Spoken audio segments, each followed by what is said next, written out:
Hi everyone. In the last video we have discussed about to be the Buddhism religion. Okay. Now the next point which today we have discussed that is the Jainism. आज जो हम लोग discuss करने के लिए जा रहे हैं ये आपका दिया गया किसके बारे में? जैनिज्म के बारे में। Varthaman Mahavira was the greatest saint of the Jainism. कहते हैं कि अगर ग्रेटेस्ट संत के रूप में हम लोग मानते हैं ना तो वर्धमान महावीरा का नाम आता है।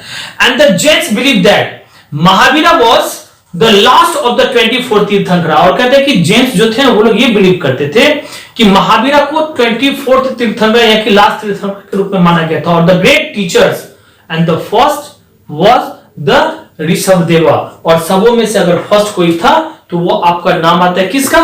ऋषभदेव का। ओके, अब हम लोग आते हैं early life of the Mahavira के बारे में समझते। क्या इनका अर्ली लाइफ जो था ना वो किस तरह का था? जैसे हम लोग ने गौतम बुद्धा के बारे में भी पढ़ा था तो उसी तरह से हम लोग अब अर्ली लाइफ जो है ना वो एक तरह से महावीरा के बारे में भी पढ़ेंगे। Now the Mahavira was born in the 540 BC. कहते हैं इनके बारे में ना ये 540 बीसीई में ये इन्होंने जन्म लिया था। कब जन्म लिया था? 540 बीसी एट द कुंडाग्रामा। नाम है ये जगह का कुंडाग्रामा, नॉट इन बिहार। अभी वो कहां पे है? बिहार में ये जगह पाया जाता है। He was born into be the royal family. कहते हैं कि जिस तरह से गौतम बुद्धा के बारे में हम लोग ने पढ़ा था कि वो एक तरह से रॉयल प्रिंसेस के नाम से जाने जाते थे, ये भी जन्म लिए थे एक रॉयल फैमिली में। So at the age of the 30 Mahavira left his home. कहते हैं कि जब ये 30 साल के हुए ना तो ये भी अपने घर छोड़ दिए and wandered from the place to place in the search of the knowledge. और नॉलेज की तलाश में, ज्ञान की तलाश में वो एक जगह से दूसरी जगह ऐसे ऐसे करके घूमने लगे। After 12 years of the meditation, कहते हैं कि 12 साल जब इन्होंने मेडिटेशन किया, मेडिटेशन का अर्थ होता है एक तरह से तपस्या वगैरह करना, Mahavira attend the supreme knowledge. इनको भी सुप्रीम नॉलेज एक तरह से वहां पर में मिला था। And through this knowledge he conquered both the misery and the happiness. और ये जो नॉलेज था ना जो इन्होंने कनकर्ड था वो एक तरह से माइजरी के रूप में भी था और एक तरह से हैप्पीनेस के रूप में था। He was known as a Jina. इनको ने एक तरह से जीना के नाम से भी जाना गया। और द ग्रेट कनकरर, क्या नाम से जाना गया था? ये जीना के भी नाम से ये जाने गए थे। और इसी जीना को ना एक तरह से ग्रेट कनकरर भी कहा गया। And his followers were known as Jains. और इनके जो फॉलोवर्स थे वो एक तरह से जैन के नाम से जाने जाते थे। Mahavira travel from the place to place to spread his message. ये भी एक जगह से दूसरी जगह ना वंडर किए थे अपने मैसेज को एक तरह से स्प्रेड करने के लिए। Not in 468 BC. 468 बीसी में आकर के क्या होता है तो ही पास्ट अवे, ये भी डेथ कर जाते हैं। एट द पावापुरी, एक जगह का नाम है पावापुरी जो कि आपका नियर रायगढ़ मतलब राजगीर जो बिहार में जगह है ना वहां पे आपको ये मिलेगा at the age of the 72। और तब उस समय में इनका एज कितना था तो 72 इयर्स के उस समय में ये थे। तो उनका उस समय में डेथ कर चुके थे ये। अब हम लोग आते हैं इनके टीचिंग्स के बारे में पढ़ने के लिए कि आखिर इनका टीचिंग्स क्या था। ये तो अर्ली लाइफ के बारे में हम लोग ने सुन लिया, समझ लिया। अब अर्ली लाइफ के बाद में ना आपका इनका जो आता है वो है एक तरह से टीचिंग्स के बारे में। इनका टीचिंग्स क्या था तो लगभग हम लोग जानते हैं कि जैसे गौतम बुद्धा के बारे में हम लोग समझते हैं ना उसी तरह से टीचिंग जो था इनके बारे में भी, महावीरा के बारे में भी कहा जाता था। He was against the rituals and the animal sacrifices. जैसे गौतम बुद्धा वो भी एक तरह से रिचुअल्स और एनिमल सैक्रिफाइसेस के विरुद्ध थे, खिलाफ थे, ये भी थे। He believe that every living things has a soul. ये बिलीव करते थे कि हर एक लिविंग के पास में ना, लिविंग थिंग्स के पास में ना एक तरह से आत्मा होती है, सोल होती है। So therefore one should follow the participate. कहते कि हर एक को ही एक तरह से ना प्रिंसिपल जो होती है ना वो non injury for all the living beings के लिए ना ये चीज मानना चाहिए, ये प्रिंसिपल सबों को मानना चाहिए। इतना ही नहीं, इनका और क्या कहना था कि according to be the Mahavira, अगर हम लोग महावीरा के अनुसार से चलते हैं तो ये कहते हैं कि even the unconscious killing of an ant is a sin. कहते हैं कि अगर आप बिना मतलब का अगर एक चींटी को भी मारते हो ना तो वो भी एक पाप कहलाता है, सिन कहलाता है। ये चीज उन्होंने कहा था। The goal of the life according to the Mahavira is to be the set the soul free and not be the born again into the world. इनका मतलब क्या था कहने का कि अगर आपका जो लाइफ का जो गोल होना चाहिए ना वो आप पूरा का पूरा ना फ्री हो जाओ, अपने आत्मा को फ्री कर दो, सोल को फ्री कर दो, फिर से आपको ना जन्म लेकर के इस पृथ्वी पर में ना आना पड़े, ऐसा इनका कहना था। Now this can be the achieve. हो भी सकता है ये चीज हम लोग अचीव भी कर सकते हैं। कैसे? तो थ्रू द 3 रत्ना और the 3 jewels of the life. और अगर आप त्रिरत्ना को फॉलो करते हो, त्रिरत्ना को एक तरह से थ्री ज्वेल्स भी कहा गया था, तो इन 3 पॉइंट को अगर आप फॉलो करते हो ना तो आप इस चीज को कर सकते हो। सबसे पहला था आपका राइट बिलीफ। इसमें अगर हम लोग देखें ना तो सबसे जो पहला जो पॉइंट दिया गया था ना वो आपका राइट बिलीफ कर दिया गया था। राइट बिलीफ मतलब कि आपका जो बिलीफ होना चाहिए वो सही होना चाहिए। Okay, second point right knowledge. आपके पास में नॉलेज जो है ना वो नॉलेज भी एक तरह से सही होना चाहिए, ये नॉलेज भी आपका सही होना चाहिए। और जो थर्ड पॉइंट था वो था राइट एक्शन, ये राइट एक्शन। तो ये 3 जो था ना एक तरह से त्रिरत्ना के नाम से भी जाना गया था, जिसको 3 ज्वेल्स वगैरह भी उन्होंने कहा था। Mahavira did not believe in the caste system, ये कास्ट सिस्टम में कभी भी इन्होंने बिलीव नहीं किए। एंड ही सेड दैट, उन्होंने क्या कहा कि an individual was born into with the particular caste according to with the birth. कहते हैं कि हम सभी के सभी यहां पर जो जन्म लिए है ना वो एक तरह से ना according to good and bad depths of the previous birth के ऊपर में हमारा जो है ना वो जन्म होता है। कहते हैं कि he however the taught that anyone irrespective of his caste, अगर कोई भी अपने कास्ट को भी अगर रिस्पेक्टिव करता है, could attain the liberation by the performing the good deeds, उसको ना आप अच्छे काम करके भी उसको एक तरह से अच्छा कर सकते हो।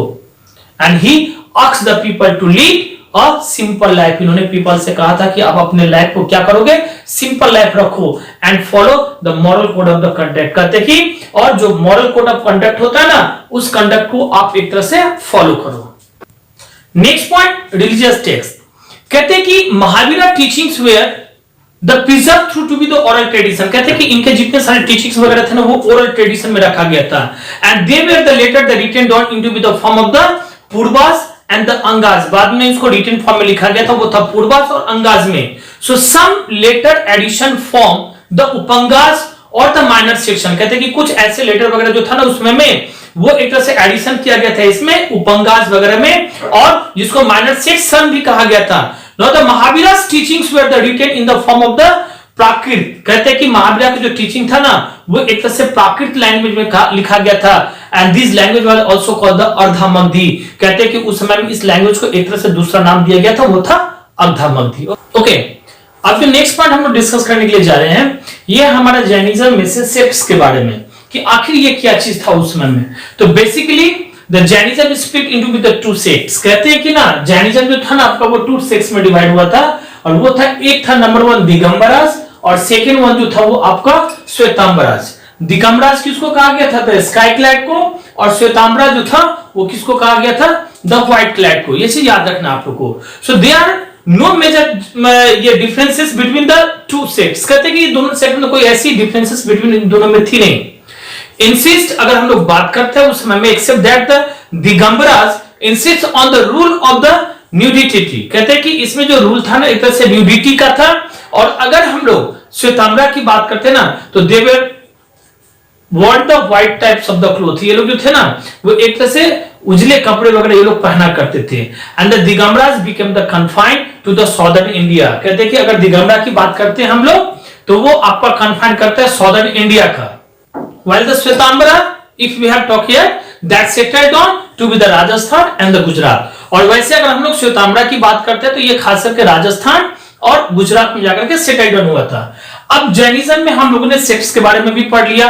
अब हम लोग आते हैं इसका जो नेक्स्ट पॉइंट है वो दैट इज द स्प्रीड।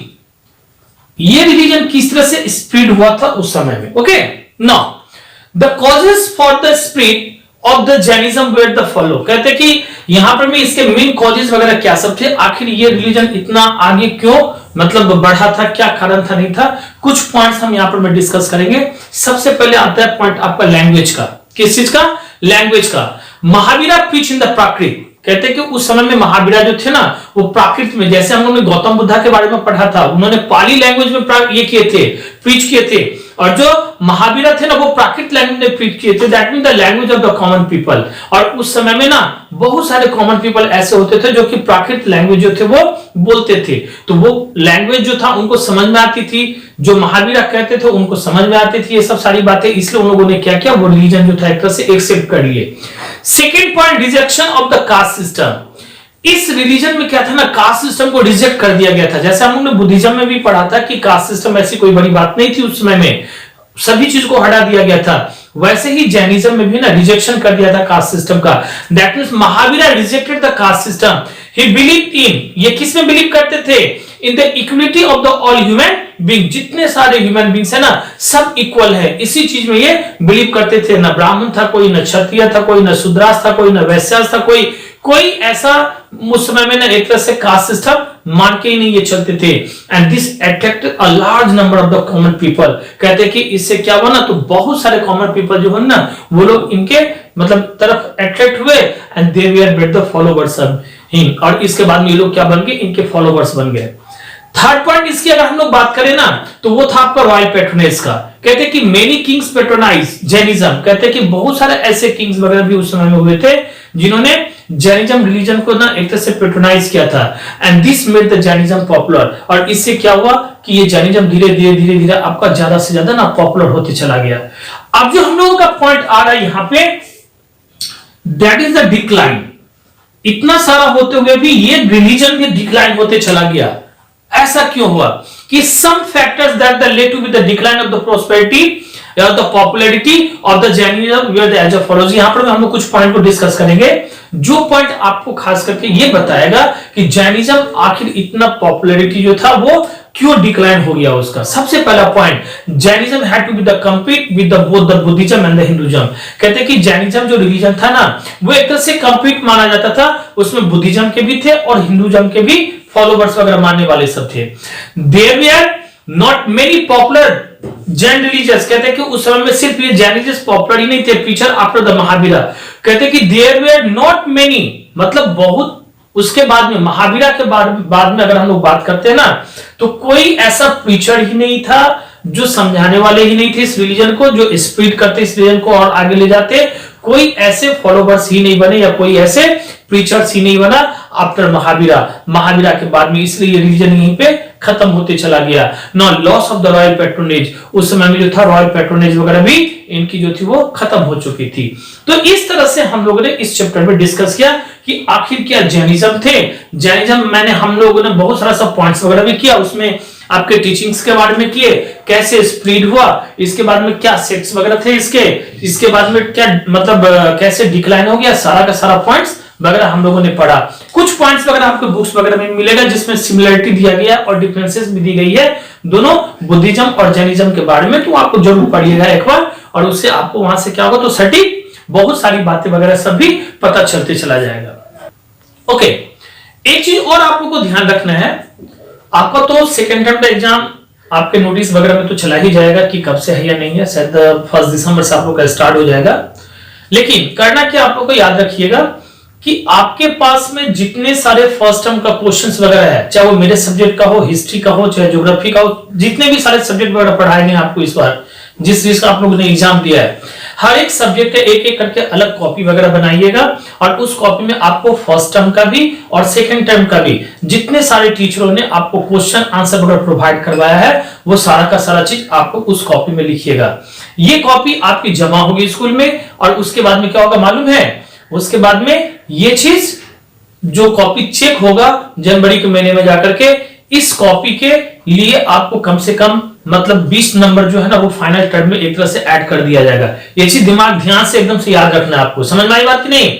जितने सारे फर्स्ट टर्म में सेकंड टर्म में जितने सारे क्वेश्चन आंसर जो भी टीचर ने करवाया उसका एक एक कॉपी अलग करिए, हर सब्जेक्ट का सारा उस कॉपी में लिखिएगा और लिखने के बाद में उसको कंप्लीट करके रखिएगा। जनवरी महीने में आपको पास में डेट जाएगी, मैसेज जाएगा, उसी डेट को आपको जमा करना है, फिर कॉपी ले जाने का भी एक डेट दे दिया जाएगा, जैसे आपको हमने प्रोजेक्ट वगैरह दिया था। सेकंड टर्म में आपका कोई भी प्रोजेक्ट वगैरह नहीं है, ये चीज याद रखना आपको, और जो भी होगी वो आपका फाइनल में होगा। That's all.